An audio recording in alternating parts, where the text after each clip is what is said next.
On tap for today's show, going to take a look at the 76ers UDFA tracker. After Daryl Morey slept through the 2023 NBA draft, the Sixers did sign 4 undrafted free agents. We'll break down our scouting profiles for each player here coming up around the corner. But this is why you subscribe to the show. We do it all, and I like to believe that we had the most informative, insightful, entertaining 76ers coverage right here on YouTube. And a reminder, NBA free agency does begin a week from today. Anytime the Sixers make a move, we'll break it down here on the show. Don't miss out. Hit that sub button. And with that, let's start the show.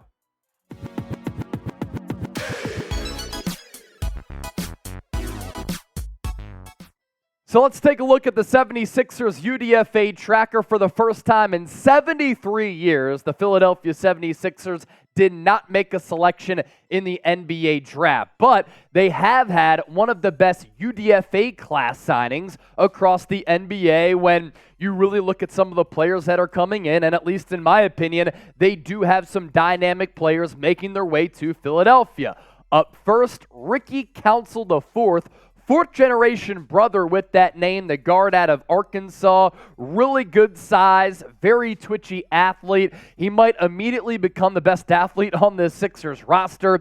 6'5", wiry 2'8", 6'9" wingspan. Last year, 16 points per game, 3.5 rebounds, more than 2 dimes, more than a steal per night. He connected on about 43% of his field goals, 27% on his three-pointers, and shot about 80% from the free throw line. So obviously the three-point shot is a little bit of a concern, but this guy is a willing scorer, and bucket getters always have a place at the NBA level. This guy likes to get buckets, and I do believe that when you look at the free throw percentage of 79.4, he could become a better three-point shooter. Possesses a strong mid-range game, and it sets up his slashing play style.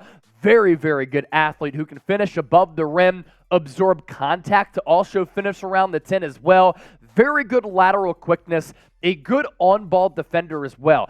That could allow him to get minutes early on in his NBA career, even though he was not among the 58 players selected in the draft. Great wingspan, as I pointed out a little bit earlier, helps him deflect passes and create adversity for the person that he is locking up. He does struggle a little bit from deep. I question his ability a little bit to catch off the shoot, or to shoot off the catch, And when you break down his game and when you look at how he moves on the floor, right? Very fluid athlete, can kind of get anywhere on the floor, but lacks that three-point shot, but has that ability to have that touch around the mid-range, finish around the rim. Because of that, kind of compare his game a little bit to a poor man's DeMar DeRozan, and Council already becomes arguably one of the best athletes on this roster. The Sixers don't have a lot of guys who can jump like this, move like this with that wiry and twitchy frame, so I'm certainly intrigued by the idea of him playing for the Sixers Summer League roster, having an opportunity to crack the NBA roster throughout the preseason. So it's the first time in 73 years that the Sixers did not make a pick in the NBA draft. Were you annoyed that the Sixers stood pat and didn't do anything on draft night? I was hoping that Daryl Morey and Nick Nurse were going to be able to make a splash. They did not. Let me know by giving me a Y for yes or an N for no. Now, this picture here to my right was leaked from the Sixers War Room.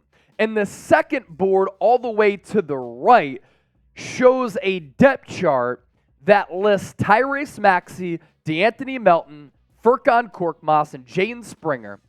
That's your backcourt. Small forward, James Harden in red ink, because I would imagine he's a free agent.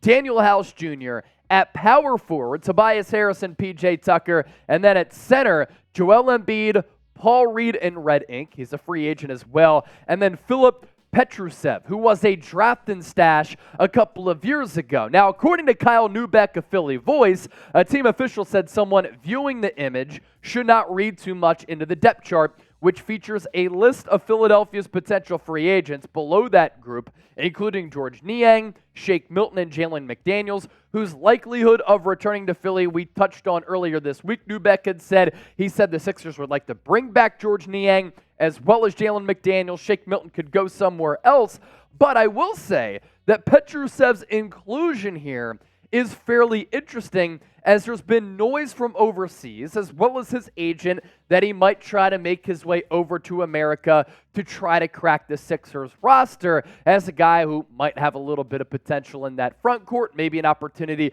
to crack this team with that bereft front court outside of Joel Embiid. Now make sure you interact with me on Twitter and Instagram. You can find me there at Chase_Senior. It is the same handle on both social media platforms. Don't be a stranger. Slide in the DMs. Say what's up.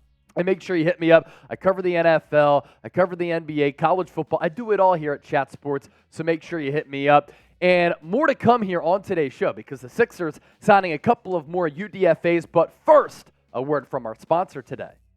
Today's Philadelphia 76ers now is sponsored by NordVPN. Protect your digital world now and get 63% off NordVPN's 2-year plan. NordVPN is striving to make the internet better than it is today, and it can be free from online threats, censorship, and surveillance. If you use that link down below, NordVPN.com/76ersCS. Get your online security package there and get 4 months for free by using that link in the description and comment section when you purchase the NordVPN 2-year plan. Let me tell you about all of the features you're going to get with the NordVPN package. Online protection with a single click. Even when traveling, you can set your location. Don't miss out on your favorite content. Stay safe from malware, and it is the fastest VPN on the planet. You can see for yourself once again at NordVPN.com/76ersCS. Get started now to get 4 months for free and a 30-day money-back guarantee. It's NordVPN. We'll put that link in the comment section and in the description of this video. Worldwide access in the power of one tap. Get set up so that your internet experience can be better and risk-free for you. Up next on the 76ers UDFA tracker, another intriguing player here at that guard position, Terquavion Smith out of NC State. He checks in at 6'2", 163 pounds with a 6'7" wingspan. So both of these guys so far, really good wingspan. That allows you to alter passes, get your hands in passing lanes, block shots at the rim, but also be a pretty long defender as well. Last year at NC State, he's 20 years old, by the way, nearly 18 points per game, 4 assists, 3.5 rebounds, but this is where it gets a little bit concerning. If he can put it all together, certainly he can make an impact at the next level as a deep rotation guy. 38% from the field, sub 34% from three-point range. Kind of a small frame because of that, might struggle to defend at a great rate unless he's able to put on a little bit of weight. He shot more than 16 times per game, so he is not afraid to put some shots up. He did make 42% of his catch-and-shoot threes as a freshman, still at 39% as a sophomore, so that's a little bit of a positive here, even though his field goal and three-point percentages were not all that great. Could they improve if he's not taking 16 shots per game? Possibly here. Has gotten better and better as a playmaker, but he's a little bit selfish. Looks for himself more so than finding other teammates. But look, what's the theme here also between these two guys? Good wingspan, but also they are not afraid to hunt their shots. Has a high arcing shot with a pretty solid form, somewhat similar to Michael Porter Jr. if you were watching him during the NBA Finals. His comp, because he's not afraid to let the flamethrower go, is Cam Thomas of the Brooklyn Nets, whose game I really liked at LSU. And so far in the NBA Summer League, at moments in the regular season, Cam Thomas has had some really good moments with the Nets as a guy who can't play a lick of defense, but can score a lot of points and really isn't afraid to shoot from anywhere or navigate anywhere on the floor to get his shot off. So, 2 UDFAs down, 2 more to get to. Which 76ers UDFA do you like the most? Drop me a name down below in the comments section and show off that basketball scouting intellect. Another UDFA. Now we go in the front court here. Azuolas Tubelis, the big man out of Arizona. He has soft hands, pretty good motor on the break. I think he moves pretty well for his size.